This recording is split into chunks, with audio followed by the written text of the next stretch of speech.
Welcome to Saturday versus Sunday. I'm Jeff Dover. With me is John Barbin. Let's talk football. Yeah, we're talking the NCAA Week 9 reaction, starting with our best evers, working back from 3-1, and then moving on to our worst evers, and then we'll give some flowers. So, shall I just get started? Sure. One of what also be best ever is if you like and subscribe to the channel. It would really help us out. Yeah, that would be wonderful. That would be the best of bests. Yes, it was a good week. It was good games. I really enjoyed them. Yep. How did you? Okay, you know what? Let me just get going here. Yeah, get going. The best evers. My number 3 best ever. Now, this is a bit of a mouthful because I try to pack more than just one game into this. So it's backup QBs for big programs in big games. Yeah, you really are putting a lot in the one. Yeah, into one category. All right. So, Bo Prabula, I don't know if I'm saying that right, for Penn State, coming in relief of Drew Aller, 11 for 13, 98 yards, 1 touchdown, six rushes for 28 yards, no turnovers. Didn't look like he was going to cost them the game. It was enough. It was enough to keep the team going. And I thought about this. They don't need to put in big stats when they're coming into a game like that. They just have to manage, and also the team has to play like with confidence, even though their backup is in. Sometimes you see this happen where the team just loses all of its confidence and stuff just starts unraveling as soon as the backup comes in. In this case, they rallied around him. The defense played well. The running backs played well. Everyone played well around him, and they still maintained, they're still one of the only undefeated teams. Wisconsin's not an easy place to play. Wisconsin was on a streak here. So this was a spot where a backup could come in, and you could imagine it unraveling pretty fast up there. Yeah, well, that's what happened in the Mizzou game, right? Because that was the guy Pine came in and threw 3 interceptions, and they did not look the same after that. So it's rare when the backup comes in and they don't miss a beat. Right. And on that note, there was other ones. Tayven Jackson. Now, this wasn't a coming in for. This was starting the game because Curtis Rourke was out. And Indiana's, again, undefeated as well. He went 11 for 19, 124 yards, a TD, a pick, but also 6 rushing attempts, 17 yards, and a rushing TD. And they held serve pretty well here. Washington's a legitimate team, and this is another case where the team played really well around them. They had a gritty running game going, and the defense played fantastic. So this is another case where they knew, I guess all week they knew he was going to start, and they showed up and they kind of looked like a dominant team again. Now, the offense wasn't as dynamic, obviously. When Rourke's in there, they put up 40 points a game, but this was more than enough. Still 31. 31. Still not bad. Yeah. 31, more than enough to take care of Washington, who's a legit team. It's not like this was a cupcake team. Now, for Indiana to beat Ohio State, I think they need to be full power with Rourke, but this was a good win with a backup the whole way. And that was coming off of his second half in the week before. So good for Tayven Jackson. And my last one, Marcel Reed, Texas A&M. Okay, so his stat line's a little odd. 2 for 2, 70 yards. 50 of that was on a bomb. Yeah. And 9 rushes, 62 yards, 3 TDs. What on earth? How is this guy on the bench? Yeah. What took them this long? Yeah, Connor Wigman is probably a better passer, but when he's that dynamic running, then it changes the expectations of what the person has to do to pass. So like he can pass to keep the defense honest, which is all he needs, and they was unstoppable on the ground. So, Wegman wasn't better at anything yesterday. He just looked, that was a painful. Do you think we're going to see Wegman again?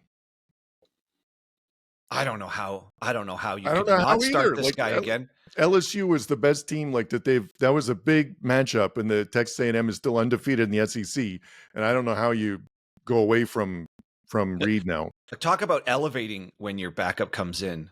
Yeah. Versus what we were saying when it could go like Mizzou could go the other way. Yeah. And hats off to Elko too, because that was it looked like they had a package in for Reed. Like it more running options, more read option type stuff, and which Wegman wasn't doing. Like it seemed like a different offense they had installed for Reed, and it was working, and they didn't have to change it, which was great. the broadcast did suggest maybe LSU's just not ready for the plays Yeah, that but Reed still, runs. like But it was man, the LSU was stopping the run like the whole game in the beginning, and it was forcing Wegman to pass. And this guy Reed, as you said, is probably not as a good a passer, but they couldn't stop the run after. So like that shredded him. was They yeah. So shredded them. it was Man, 4 for 4 touchdown drives, and the fifth one ended up in a field goal. Like that was it's after he came in. all right. So we got to talk more about this game in my worst evers. Okay, But holy smokes, Reed, how on earth is he going to be on? I can't see how you keep him on the bench. no, As far as I can tell, I would live or die with him first, yeah, and then Wegman. It's just that was wow. That was an avalanche. That was a total avalanche when he came in. yeah. Anyways, all right. Well, that was my number 3. What do you got? Okay, very good. All right, so my number 3 is going to be Travis Hunter because he looked great. I was worried, like when someone has an injury and he plays so many snaps, like so many snaps is over offense and defense, and they kept saying like, "Oh, he never gets tired," but then he got injured, and you're worried about like how much they're going to play him, if they're going to not shut him down, but like if they're going to reduce some side or not.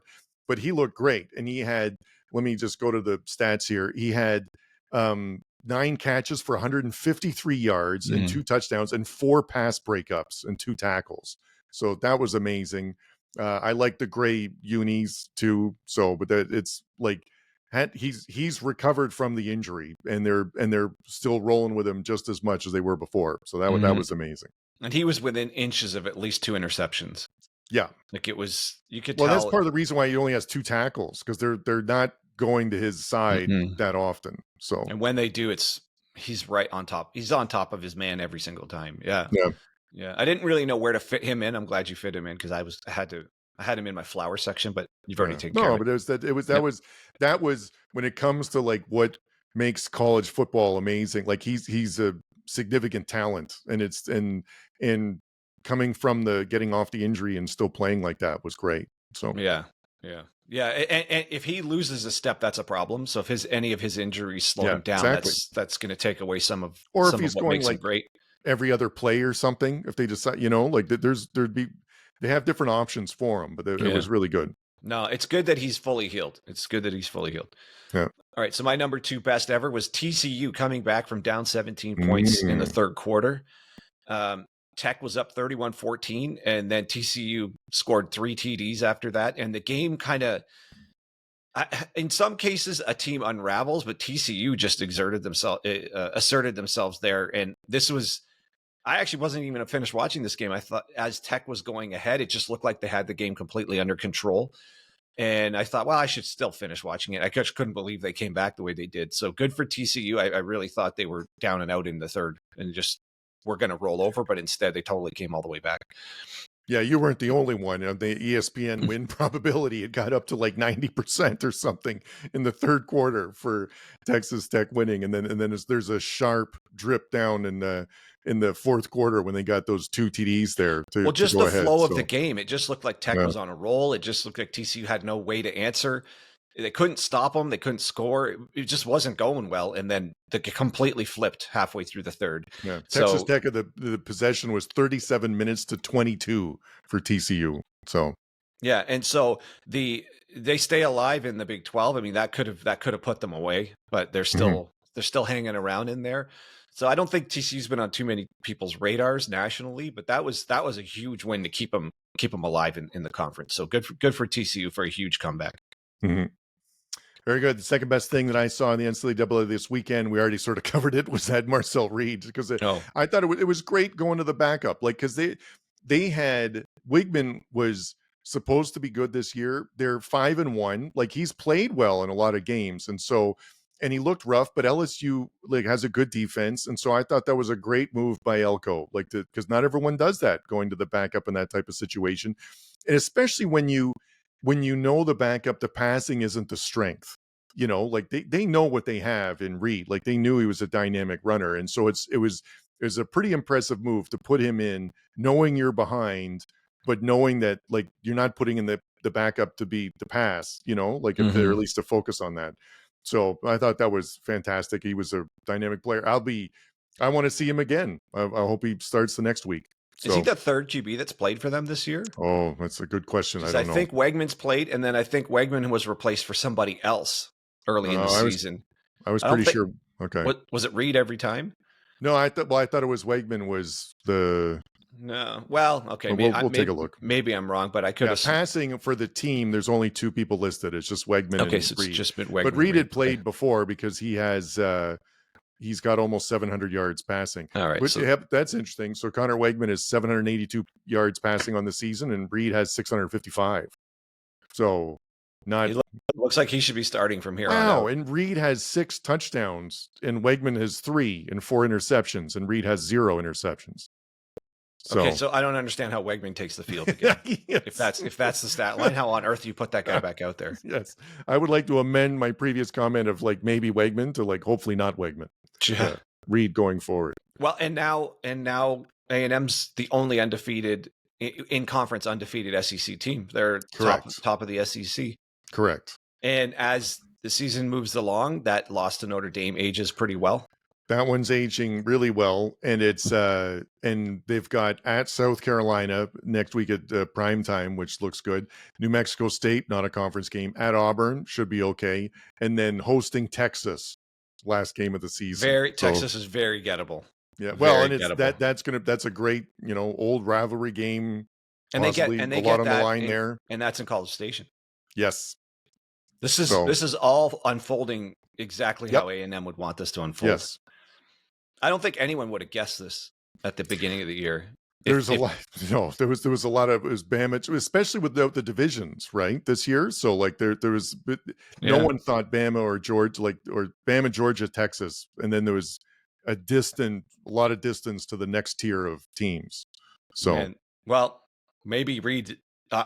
He's got to start again. I don't know how you don't start him again. Yeah, I hope so. All right, number one best thing I saw this week: BYU's fake field goal. Ooh. Did you see this? Yes, I did. That was the coolest thing.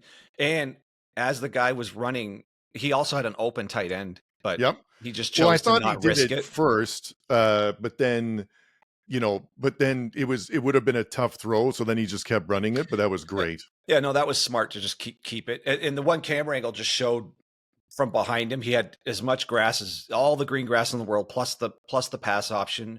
I would say 10 times out of 10, just run that. Because he had the first down running easy. So don't introduce the risk of throwing it. Mm-hmm. And he's got to throw that on the run. That's not an easy pass. But yeah, BYU put them away. That bet cashed.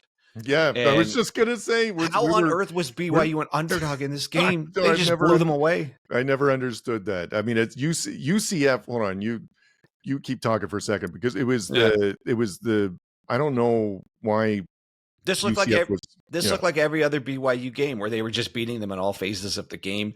UCF is 3-5 overall. They're 1-4 in conference now, and BYU's 8-0 and 5-0 in conference now. So I don't understand. Is that like 4 or 5 losses in a row now for UCF? Yeah, and UCF has one of the worst defenses in the Big 12.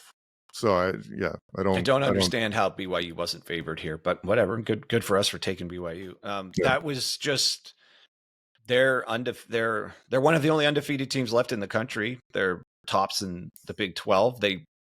I don't know who in the Big 12 could possibly be favored against them moving forward, but I don't know what the odds makers are doing. I don't know how they're not favored within the conference all the way out here, but whatever. Take BYU. They're winning games every which way possible. They blow teams out. They win on the last drive. They just look like they've got what it takes to win. Mm-hmm. I don't know how else to say that. It's just when you're watching a BYU game, it never feels like they're out of it. No matter it's how starting to separate a little more in the Big 12 because the BYU is 5-0 in conference, and Iowa State's 4-0, Kansas State's 4-1, Colorado's 4-1, and then TCU's 3-2. So it's now it's a little bit harder for TCU and Texas Tech to be considered in there, because there's undefeateds and 1-loss teams out of them, but they're they still have to play other teams. So well, TCU's that huge win they had yesterday was the only way they're even remotely still in this thing. They had to win that game. That was a huge game. BYU's got at Utah, Kansas, Arizona State, and Houston left, so those are doable. Well, Kansas just doesn't have it this year. No. And who else do they have? Sorry, that was Utah. It's at Utah. Yeah. That's a tough one. But then they're hosting Kansas, then at Arizona State, and then they're hosting Houston. So the last three should be no problem. You know what's crazy out of that? Arizona State might be the toughest of those ones right now. It was either that or probably at Utah. I was going to say because they're but Utah's they've been rough. They've been a whole total disappointment. I thought they were going to be so much better than this. Yeah. No, but it's manageable. That's the key thing. All right, what's your number one best thing? So my number one best thing that I saw this weekend was Oregon. I thought, and Dylan Gabriel. I think that this was Illinois as a ranked team. They had a good defense, and it was at Oregon, and they just handled them. And so when, you're the number one team, they looked like a number one team. I guess that's what I'm trying to say. Illinois' defense has been really good. But they were beating them in multiple different ways. And I think Gabriel really took a step forward in the Heisman voting now. And that was a tough place to play. I'm starting to think now about the playoffs and hosting playoff games and things like that. And if you have to go to at Eugene, it's going to be tough for whoever it is. So they'll get a bye, won't they? They won't even be in that round. I don't know if they're going to be. Then it's just neutral site for the next one. Neutral site after that. I think it's just the first round. But it's So anyway, that's really impressive for them. They look like a number one team. So it was pretty apparent Illinois had no chance in that game, and I think we took them to cover, and they couldn't even cover. What was it, 25? Well, it was close. It was they won by 29, and we had 25 or something like that. So it would have. I think if Illinois had another field goal, I think we would have pushed. Whatever it was very close. But that was. You're right. That was a completely dominant performance, and I think they were the only. They were one of the only, or if not the only, top team who put in that kind of performance against what I thought was at least somewhat of a legitimate opponent. I guess Alabama did too, but again, that was the starting quarterback got injured in that one. And their most productive running back was out. So Illinois, you could say, was at its quote unquote full strength, and Oregon still had no trouble with them at all. Yeah. All right. So moving on to worst evers. My number 3 worst ever: fake injuries at the Ole Miss game. Oh, this is getting completely out of hand. I saw a meme come by that said I can't remember what the time frame was, but Ole Miss is leading the country in stoppages of play with 38 fake injuries this year or something like that. And it's it's getting completely out of hand. It looks so bad. There's just no integrity with any of the coaches who are doing this. Now, Oklahoma was doing it a lot too. So I'm starting to think, do the coaches realize, well, if he's going to do it, we're doing it. We're not letting him get an advantage in this game. So I don't know if they do it in all the other games, not Ole Miss, but Oklahoma or whoever plays Ole Miss, because the same thing happened in the Kentucky game. It seems like they realize this is part of how a game against them is going to go. And like hell that we're going to let him have an advantage by doing that to us if we're not doing it right back. Right. So it seemed as though it was just part of the game plan for anybody preparing to play against Ole Miss. By the way, we're just going to do this whenever we feel like it, because part of Ole Miss's game is to go fast. Yes. Yeah. So, and it was so obvious. I mean, there was another guy just standing there, looked over to the sidelines, then just went down.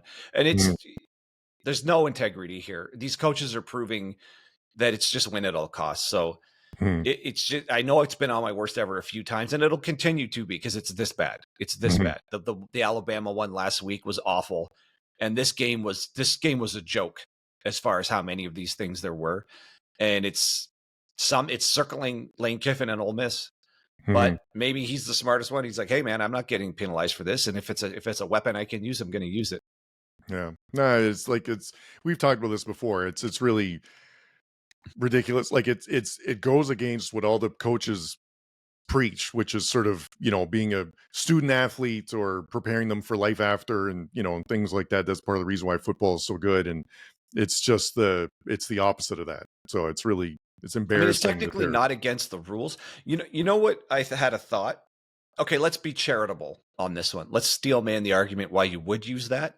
Back when Chip Kelly started the blur offense, like the super fast offense, and started using speed as a weapon. And I know it's happened before. For example, the Buffalo Bills with Jim Kelly, they played no huddle half the game. and it just stopped the defense from recovering and substituting. So it has happened like a long time ago. But when Chip Kelly with the Ducks really turned this into a weapon, he shortened the playbook, and they went so fast they might even take less than 10 seconds off the play clock. So he used speed as a weapon. So I could see other coaches thinking, come on, that's not part of the game. Like, we have that much time to get the plays in, to substitute people, to properly set up. And his attitude is like, forget that. If it can be a weapon, I'm going to use it as a weapon. Kind of like everyone's 2-minute drill just seems to go straight down the field. Part of that's probably just how fast. It's just hard for the defense to get ready. So I could see that being viewed as it's not really in the spirit of the game. The point isn't to just go as fast, run up to the ball and go fast as possible. I could see someone arguing, if I'm going to be charitable, for the slow the game down argument. That's, well, just going as quick as you can, play between plays, like literally sprinting to the ball and getting people offside.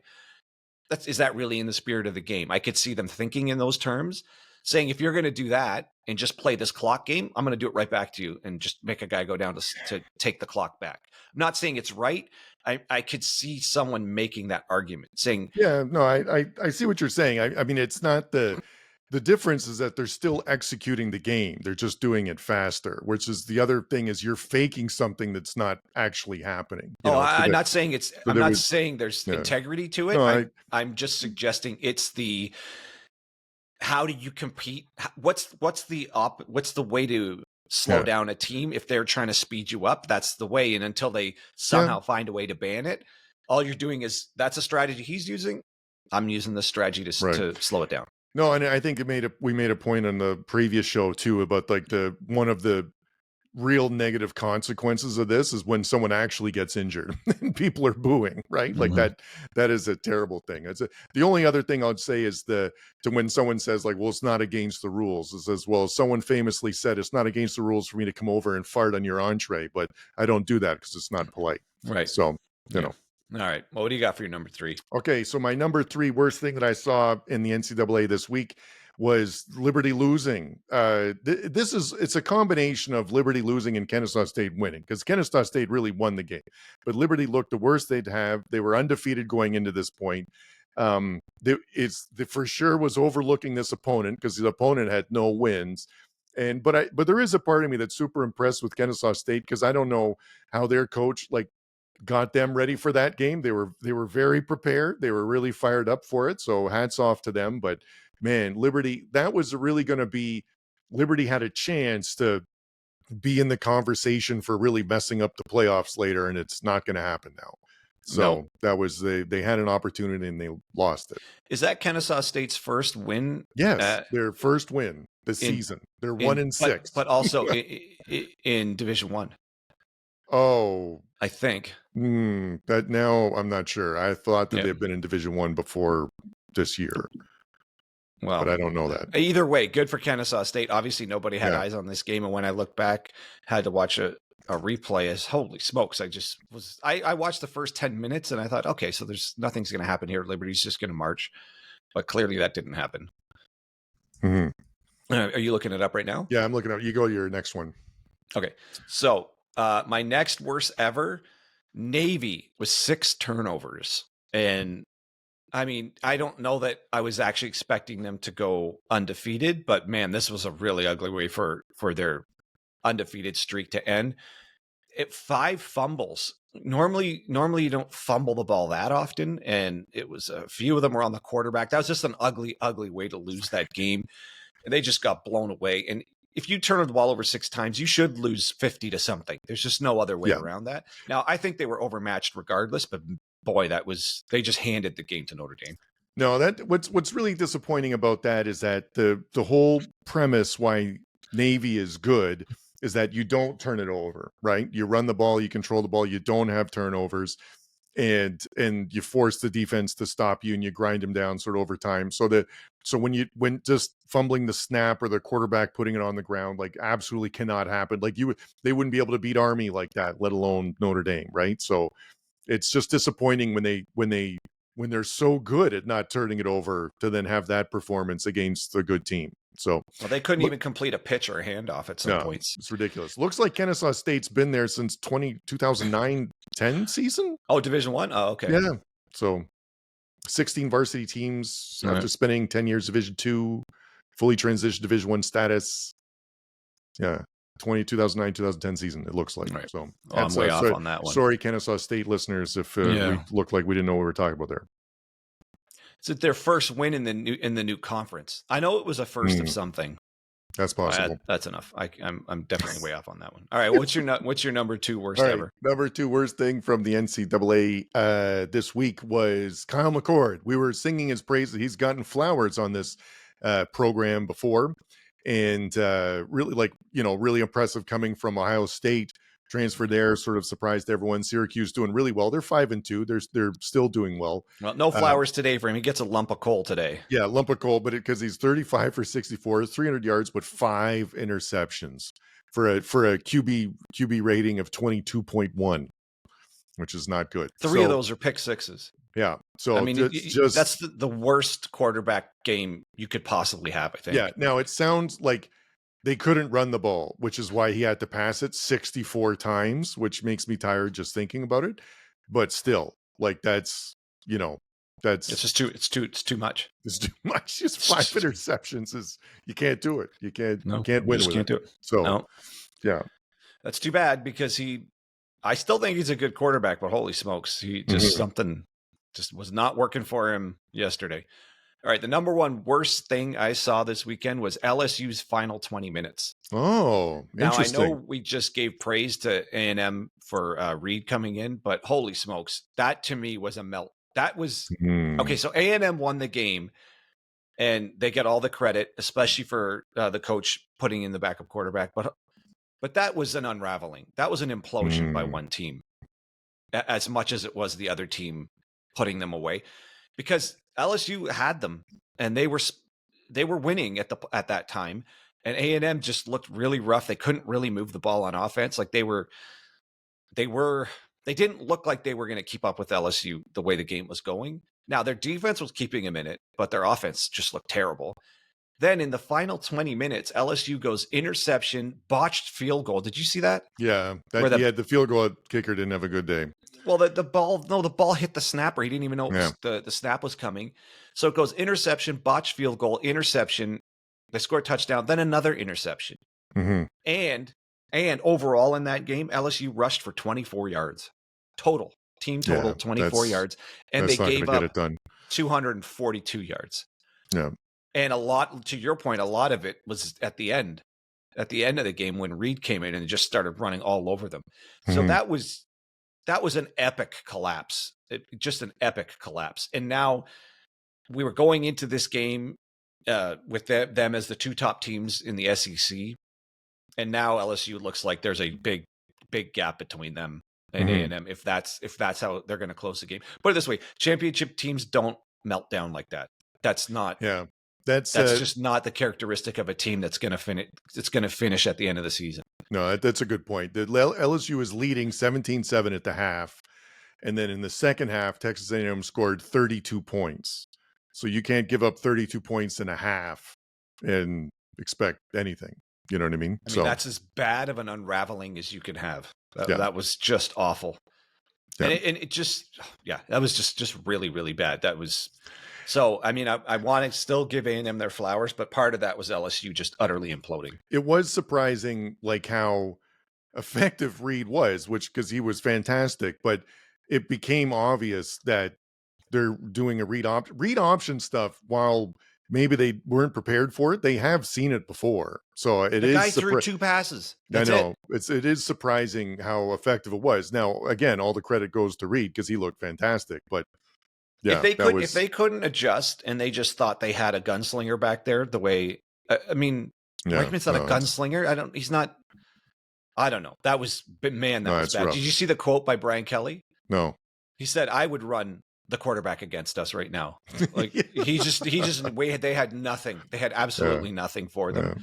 So I mean, that doesn't bode well against a team like Alabama, let's say, who has a decent running quarterback.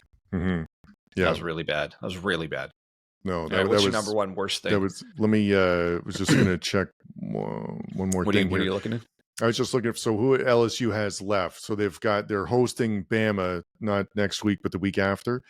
then at Florida, then they host Vandy, which all 3 of a running sudden, quarterbacks. and then host Oklahoma. So yeah, it potentially could be Could get ugly here. Yeah, if they can't get their act together and figure out how to defend against a running quarterback, they're in big trouble.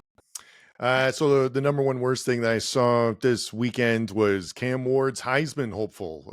It's Heisman chances. So they won. Okay, so that's important, but he did not have a good game. He went. Hold on, let me get the numbers up here. 22 for 35 for 200 yards, no TDs, which isn't going to cut it against a team that was now 1-7. So the backup went 1 for 1 with the touchdown. Now they were running the ball really well, so he didn't need to do a lot of stuff. But I feel like that's going to be a problem later. Like when Jeanty sort of held serve and had over 100 yards rushing and a TD against the best defense that he's faced this season, I think that Cam Ward, I think that's going to be a problem. So especially against a team that is struggling so much, to not have more of a statement statistical day, I think is going to be a problem. Yeah. That race all of a sudden got a lot closer. Yeah, and he was putting up really gaudy stats, and that took a little bit out of it. He was averaging well over 300 yards a game. He had 208 this time, and again, they were running the ball well. It's all about winning. He didn't look bad, just statistically, to your point. Just for the purpose of Heisman voting. Yeah. He just didn't have another overwhelming statistical game that would further solidify him in first place in Heisman voting. Yeah, no, I think that this could have been a statement game, and it wasn't. So against a bad team. So that's sort of the way I was looking at it. The crazy thing is they still covered 21 points. Yeah, we got that one too. We got that one. So how about that? They covered for our bet, and he had a non-Heisman performance game. Shows you how much they dominated basically in every other aspect of it. How bad is FSU? Let's just take a moment. They're 1-7. And they played 2 quarterbacks. Both of them look rough. They're officially not going to make a bowl now. Correct. So now this team's just going to keep falling. Man, what's started the season ranked 10th? It just shows you how nonsensical the preseason rankings are. They only have 4 games left. They play North Carolina, which is in the someone's got to win this game. Someone's got to win that game category. Yeah. And at Notre Dame, which would have been an amazing matchup at the beginning of the season. They're going to blow their doors off. Yeah. And then Charleston Southern, and then Florida. They host Florida. So man, I think UF might win that one. So it's exciting. I was just about to say, now that actually I'm sure when that line comes out, UF will be favored at this point. Maybe. Wow. Okay. Well, moving on to Flowers. Yep. All right. So first, DeAngelo Ponds, Indiana cornerback, two interceptions in the first quarter and a pick 6. Wow. He was their best player on defense, and they needed it because they were on a backup quarterback, and they couldn't really get themselves into a total track meet in this game. Yeah. But I mean, any ball thrown his way had basically no chance. And he, for about a 5-10 minute stretch there, he just completely took the game over. So good for him. He's on my radar now for one of the best DBs in the country. You do a really good job with the Flowers. That's a deep pull to get that DB from there. Well, I was watching that. It was one of the early games I was watching it, and just for about a 5 or 10 minute stretch, all you heard was his name over and over and over again. I'm like, oh, this guy just literally took the game over. Like he took over the first quarter of that game. My first Flowers are Jeanty again. Like that was we talked about it earlier, but it was an earlier week matchup against UNLV. UNLV was 6-1 coming into it. It's the best defense they've faced so far. He ran for 128 yards in the TD, which is still keeps him on pace, I think, to be in the Heisman conversation. So he looks amazing. He's really, this is the first time I've seen like every snap of a game where he played, and he's an amazing running back. He's thick and he's fast. And you can really see he's a difference maker on the field. Now that wasn't one of his highlight performances, but it was really gritty. But when you watch him, you can tell he's like a step away from breaking almost every run. Yeah, but still having over 100 yards rushing that's not a bad statistical game, right? It's just not as gaudy as the 200 that he has a lot. No. You just at this point you just expect him to break a big run somewhere along. So good for UNLV. He had to earn every single yard he got against that defense. Yeah, UNLV I think is just a good team. Yes. Yeah, They're they just are. under people's radar. And it puts in also in your category of backup quarterbacks, right? Like this guy didn't start the season. That guy transferred, and then this guy comes in, and he's playing great. Yeah, no, he looks really good. All right, my next one is Coach Prime, bowl eligible.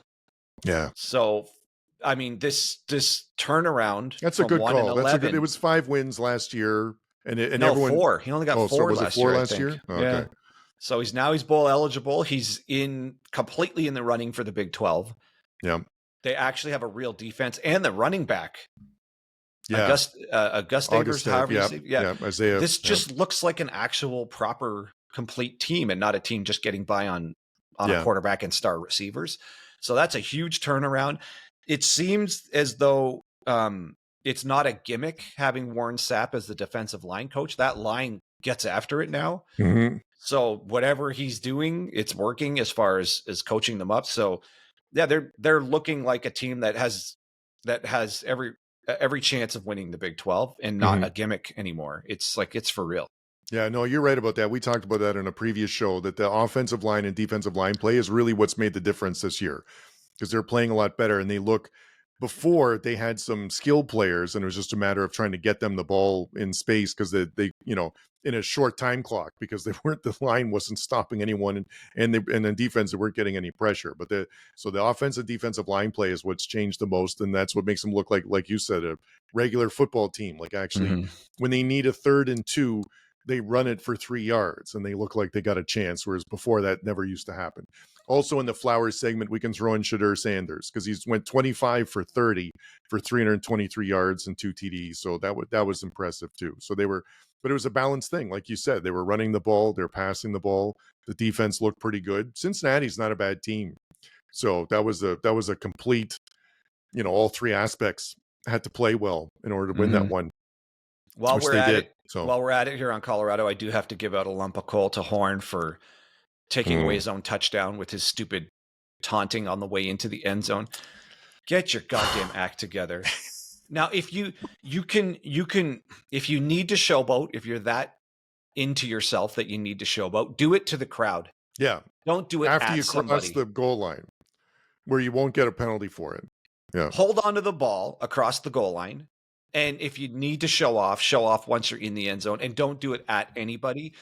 That's just infuriating. You take a 70-yard touchdown off the board, off your own stat sheet, right? It's not like you take it off somebody else's. You did that to yourself. That's terrible. Yeah, it's ridiculous. No flowers there. You get coal for that one. All right, what do you got? That's it for me. Well, that's not true. I'll throw one more here. I'll throw on. Come on, what do you got? Give me something. Nope, I got nothing. That's all you know. I got Mike Elko. Oh, okay. Looks like this might work. A&M is in sole possession of first place in the SEC, hasn't lost in conference. And for years and years, we keep hearing about A&M's they've got all the resources. They've got everything they need. It's just at some point, this team is just going to explode and turn into a juggernaut. And it just never happened. And it was so unbelievably disappointing with Jimbo Fisher. It just never, you have one of the only active coaches who's won a national championship, right? Because he won at Florida State. Now he's at a school who arguably has even more resources than Florida State, and even a bigger commitment to making the program work. And it failed spectacularly under Fisher. It wasn't even, we missed. It was an unbelievable miss, to the point where they paid him $50 million to go away. Yeah, it's a lot. It was, the thing that was so frustrating about that was their recruiting was amazing. Like they had amazing people coming in, and you weren't getting it done, which is really, is in contrast to some other people like Utah, like with Whittingham or something, like where their recruiting classes are never ranked that high, but they're developing players and they're playing well, in the system and stuff. So it's really, that's one of the things that made it so hard. Like why it was such a disappointment was because they had a really good recruiting class and they've got the personnel and they weren't putting it together. And he wasn't just not getting it done. They were getting beat by teams they had no business losing to. Yeah. It's not like they were just running into an all-time great team like Alabama or whatever. That didn't hurt, the Joe Burrow LSU. Well, right. But all of the on paper, they should have been right there with them. Yes. And it was clear they had zero chance. Yeah. And not only were they losing to those teams, they were losing to whoever. It was laughably bad. Yeah. Random loss to Auburn or LSU or something. But now it looks like this is the right hire. This is another one I got to put on my list of maybe it's the right marriage. Yeah. Of coach and team. It's early, but they look great. So yeah, this man, good for Elko. Two things. Good for him for turning this team around and being in the position everyone thinks this team can be in, which is first place in the SEC. And on top of that, there's an extra little bit of the flowers here for making the quarterback change and blowing LSU right off the field. So I don't know. This good for Mike Elko and good for A&M. And so the rest of my flowers are just to the 6 remaining undefeated teams. That's a good one. So one. we've got BYU, Pitt. I think I put Pitt. They got, I think, a pole position there somewhere behind me. The helmet, not the shirt. I don't have a Pitt shirt. BYU, Indiana, Oregon, Penn State, Miami. That's all we got left. And Army 7-0. Yeah, but they were idle this week. So okay. Talking about this week, right? We're reacting to this week. Yes, you're right. This week. Okay. You're right. Army still sorry, Army, you deserve to be on the list too. All right. Yeah. No, those are good ones. That's it all for I me. got for this week. Yep. All right. Well, stick around. We will have our NFL review tomorrow, and then we'll also have our preview, and we'll review our bets and our preview of games we're going to bet on for college and pro.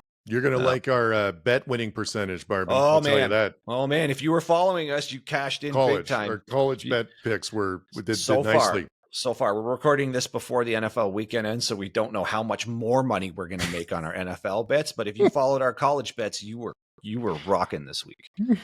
All right. We'll see you guys soon.